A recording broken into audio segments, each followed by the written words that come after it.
Things that can actually urge your mind to do extraordinary things.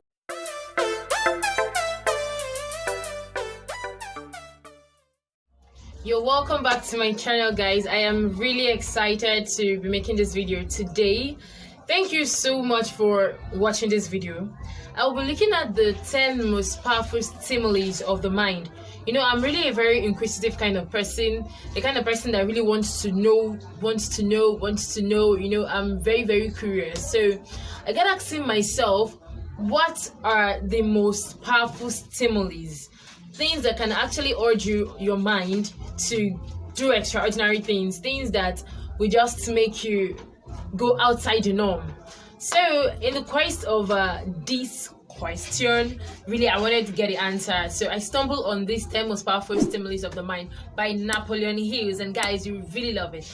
I would start from the least to the bottom. So I'll start from number 10 to number 1. So number 10 stimuli is narcotics and alcohol. I know I've heard like sometimes people saying that narcotics and alcohol are really things that makes you think out of the norm. It increases your creativity. It makes you see beyond what people actually see, beyond the norm. Okay, so that actually has a positive effect and a negative effect, but it has more of the negative effect than the positive effect. Now, narcotic and alcohol is quite alright. It might actually be able to make you think above the way people see, may make you more creative. In fact, that's what most musicians and probably writers use to get their creativity. But it's also something that can actually kill you, as in within a heartbeat. So it is more negative than positive. That's number 10 most powerful stimulus of the mind. Number 9 stimuli of the mind, what prepares the mind to actually be more creative, is fear. Fear actually makes people become more creative. That it has a positive side and a negative side. Fear meaning face everything and rise. So many people actually, because they really don't want to fail, now they have to work extraordinarily. They have to stimulate their minds to be more creative, to be more productive, because they don't want to fail and they don't want to be unsuccessful. While some other people, seeing fear, would actually back off, would actually give up what they are actually intending to do because they don't want to fail at the end, or they don't want to lose what they've invested already. So fear can actually be positive or negative, just like narcotic and alcohols can be positive or negative. Number 8 stimuli of the mind is autosuggestion, and that is what I actually make use of most of the time to solve most of my problem. Now, autosuggestion means you saying something repeatedly, like you proclaiming to yourself that this particular thing would happen to you. It is a means of suggesting to your subconscious mind that this would actually happen. Now, our Christian fellows call it faith, having faith in something. When you actually read Napoleon Hill's book, Think and Grow Rich, you'd have more insight on what I'm talking about, because the great writer explained that when you autosuggest to your mind, it remains in your subconscious mind, and your subconscious mind keeps processing the information, now making your mind believe that this would actually happen, and at the end it happens. How I do mine is, maybe if I'm in need of something, say finance or anything, actually anything at all, I position my mind to the fact that I will get to this thing within this specific date. As at the point that I'm doing this, I might be out of options. I might be out of options. Really. Maybe if I'm in need of finance, a particular amount of money, I might be out of options. I don't know what to do, but I just auto suggest to my mind that chill. On this particular day, seriously, you will get this money.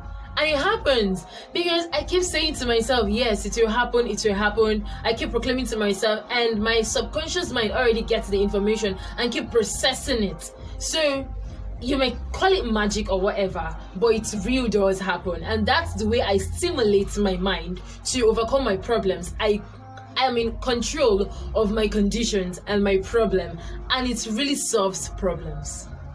Now, number 7 stimuli of the mind is a group of people suffering from the same thing.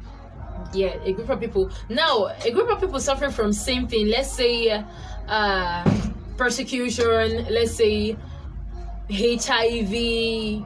Let's say actually a group of people suffering from the same thing will work together to strive and overcome that particular thing. Their minds will actually start working together, and that's a great way of stimulating the mind to overcome that particular problem. Teamwork, bonding. Okay, so let's say you have a particular problem and you also have that particular problem, and when you get to meet me and see that we share the same thing in common, we become teammates, we bond together to overcome that particular thing. And it's really a great way of overcoming something, of stimulating the mind to work extraordinarily in a creative manner to overcome that particular thing.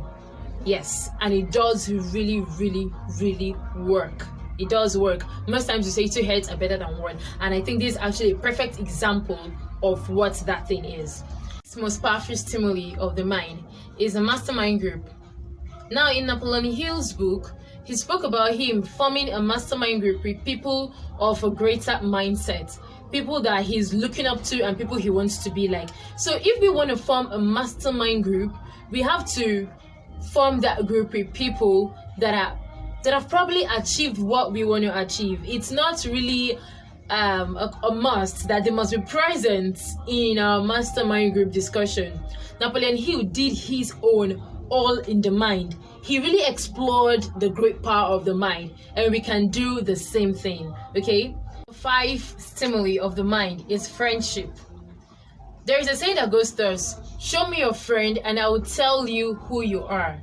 Your friends can propel you to be very creative, to explore that power of the mind, to be very imaginatory, creative, and to achieve things that are powerful.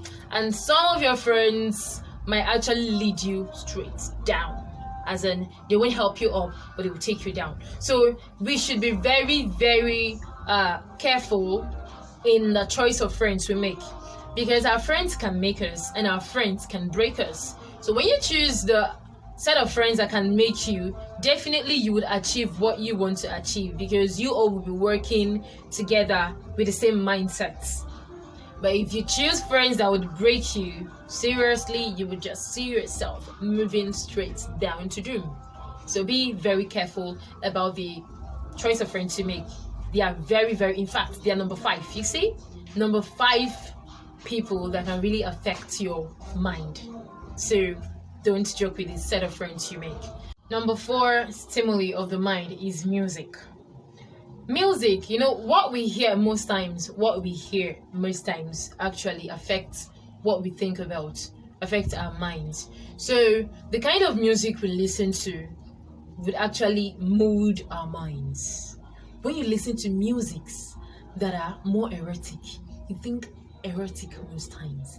When you listen to musics that would improve the creativity of your mind, you actually think about more creative things that will propel you to do well. When you listen to music is just it. There is a spirit behind music. Yeah, that's just it. There is a spirit behind music. And the kind of music you listen to would actually determine what you think of most times, because you are consuming an information. It's just like auto-suggestion. When you listen to those lyrics, you are consuming those informations, and then gradually your subconscious mind will start working on those informations. We relate it to the mind, and that's what you think about most times. So music is actually very powerful. If you don't know, it is very powerful. You can imagine it's number 4. So the kind of music we really listen to affects our mindsets. Be aware. Number 3, most powerful stimuli of the mind. What can stimulate the mind to be more creative and be more imaginatory? Your imagination is actually, it's something that can propel you to be more creative. In fact, your imagination is money. I would say your imagination is money.